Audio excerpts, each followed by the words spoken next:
খাবারের প্যাকেটের উপর এই খাবারের বদনাম লেখা থাকে।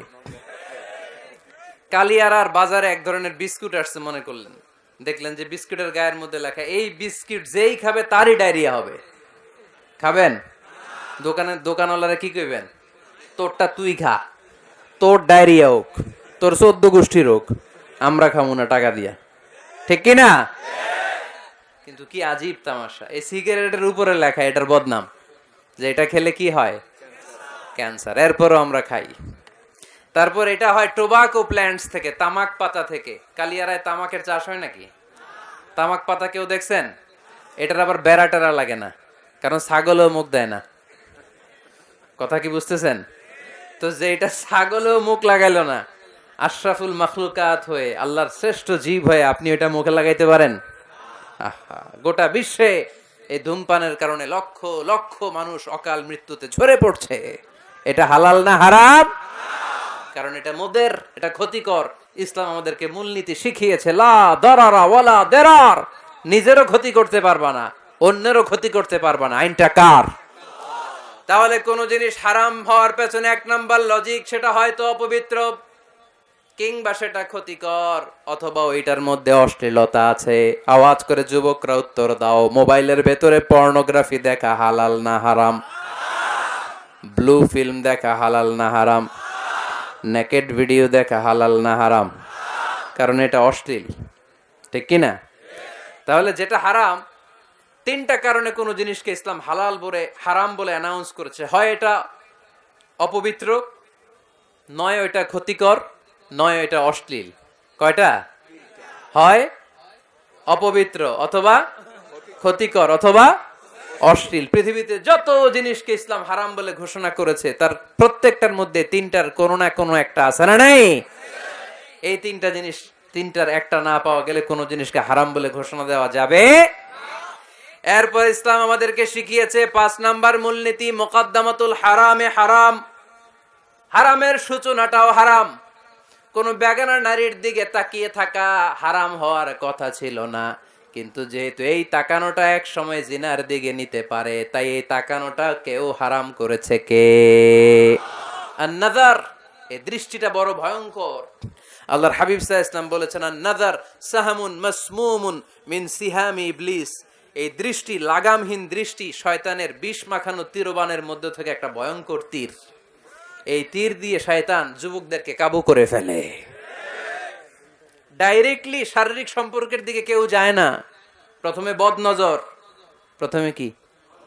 কথা কয় না, গলার সাউন্ড এখন কমে আসছে, এখন বিপরীতে ঘা পড়তেছে, তো এখন আর সাউন্ড নাই। প্রথমে শুরু হয় কি দিয়ে?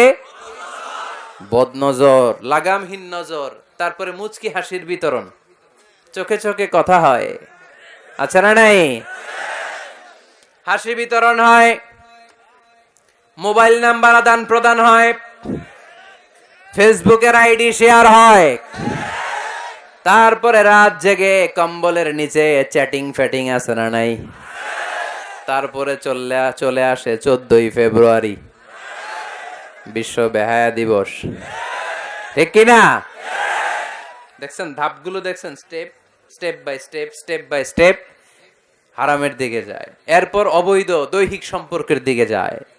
আল্লাহ গজব থেকে তুমি আমার ছেলেদেরকে বাঁচাও, আমার দেশের মেয়েদেরকে বাঁচাও, চিল্লায় পড়ে না আমিন। তাহলে শুরু হয়েছিল কি দিয়ে? কি নজর? কি নজর? বদ নজর। এটা দিয়ে শুরু, জিনা দিয়ে শেষ। এজন্য ইসলাম বলে মুকদ্দামাতুল হারামে হারাম। মা ইউআদ্দি ইলাল হারাম ফাহুয়া হারাম। যেটা হারামের দিকে তোমাকে ধীরে ধীরে গ্রাজুয়ালি পৌঁছে দিবে, ওটাকেও হারাম ঘোষণা করেছে কে?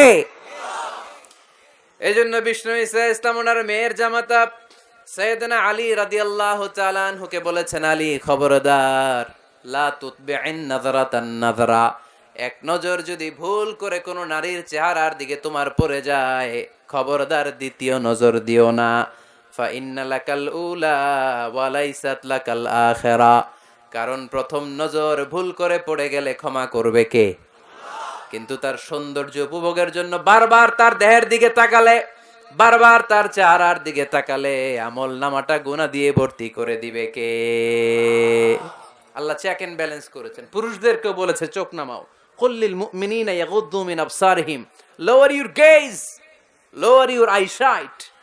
নারীকেও একই কথা বললেন, কুল্লিল মুমিনাতি ইয়াগুদ্দুনা মিন আবসারিহিন্না, ও নারীরা তোমরাও চোখ নামাও, নজরকে ঠিক করো, এই বদনজর সব সর্বনাশের মূল। জোরে বলেন ঠিক কিনা? এখান থেকেই ধীরে ধীরে ধীরে ধীরে অবৈধ দৈহিক সম্পর্কের দিকে যায়। এজন্য এই বদ নজরটারও হারাম ঘোষণা করেছে কে? এই মূলনীতি বুঝতে পেরেছেন?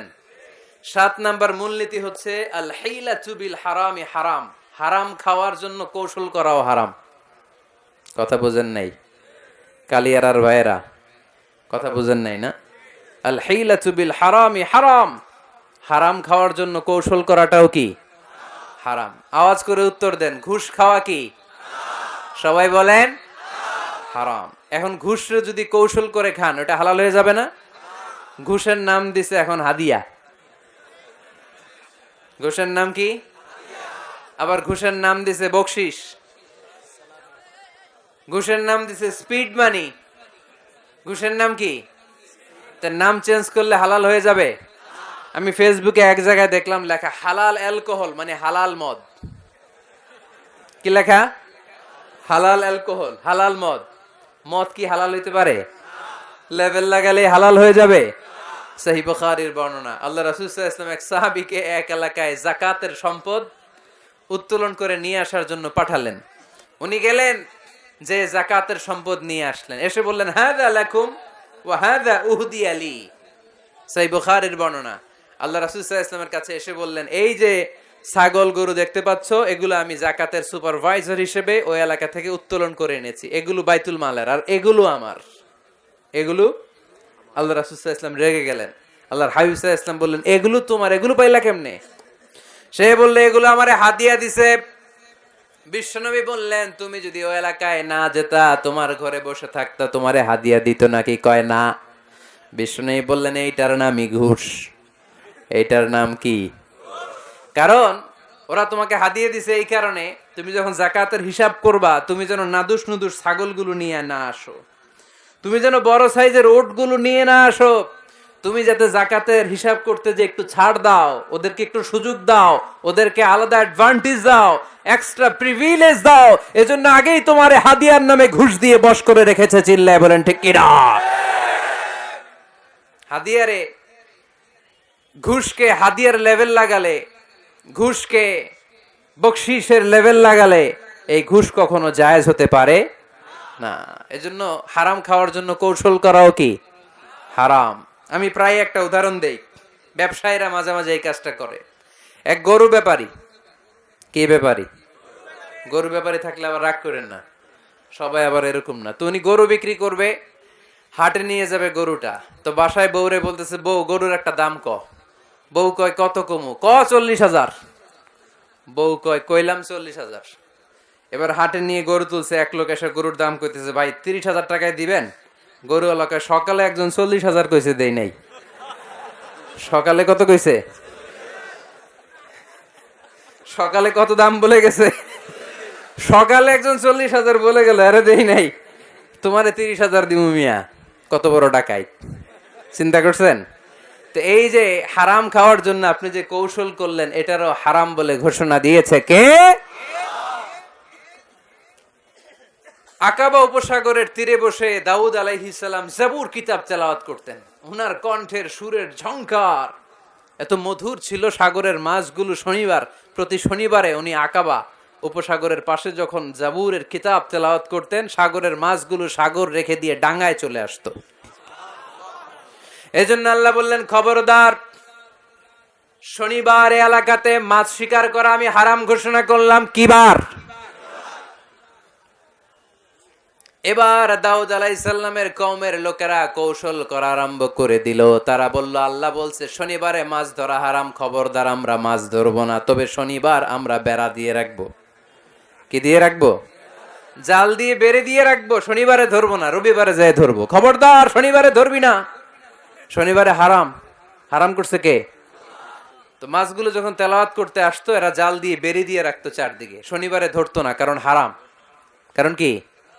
বেড়ে দিয়ে রাখতো, রবিবারে যে ধরতো। আল্লাহ কি এটা বুঝাইছে? আল্লাহ বুঝাইছে শনিবারে যত মাছগুলো এসেছে এগুলো ধরা যাবে না, এগুলো যখন আবার সাগরের প্রবাহে ভেসে চলে যাবে তোমরা আবার নৌকা নিয়ে মাছ শিকার করতে পারবে, ঠিক কি না? ওরা কৌশল করে রবিবারে, শনিবারে আটকে রাখতো এরকম বেরি দিয়ে, জাল দিয়ে, রবিবারে যে ধরতো। আল্লাহ বললেন আও নালা আলাহুম কামা লাআন্না আসহাবাস সাব কুনু কিরাদাতান খাসিইন, আমার সাথে কৌশল করেছিস, তোদের উপর আমার লানাত, তোরা অভিশপ্ত বানর হয়ে যা। মুহূর্তে পুরো জাতিটাকে বানরে রূপান্তরিত করে দিল কে?